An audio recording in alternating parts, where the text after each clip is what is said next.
கிறிஸ்துவுக்கு சோதரம். ஆண்டவராகிய இயேசு உங்களை ரொம்ப நேசிக்கிறார். என் சகோதரனே, என் சகோதரியே, சங்கீதம் 23 அதிகாரத்துல சொல்லப்படுகிறது, கர்த்தரின் மெய்ப்பனாய் இருக்கிறான், நான் தாழ்ச்சி அடைவேன். ஆமாங்க, நம்ம மெய்ப்பன் கர்த்தர் இயேசு கிறிஸ்து. எந்த ஆடு தன் மெய்ப்பன் இருக்கிறப்போ கஷ்டப்படுவாங்கடா? படவே மாட்டாங்கங்க. அவருக்கு தெரியும், என் ஆட்டை நானே எங்க மேய்க்கணும், எங்க தண்ணி இருக்கு, எங்க ஆகாரம் இருக்குன்ற நல்லாவே தெரியும். அங்க அவர் கொண்டு போவாருங்க.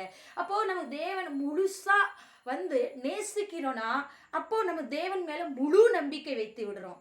அப்போ நம்ம சுயமா யோசிக்க மாட்டோம். ஐயோ, நாளைக்கு என்ன பண்ணுவேன், நாளைக்கு என்ன பண்ணுவேன், இன்னைக்கு என்ன பண்ணுவேன், என்கிட்ட ஒன்றும் இல்லையே அப்படின்னு எந்த ஆடும் நினைக்க மாட்டாங்கன்னா, ஆட்டுக்கு தெரியும் என் மேய்ப்பர் இருக்கிறார், தானாலே என்னை போஷிப்பார் அப்படி என்று. இதுதான் தேவன் மேல முழு நம்பிக்கை வைத்து எது குறித்து கவலைப்படாமல் இருக்கிறது.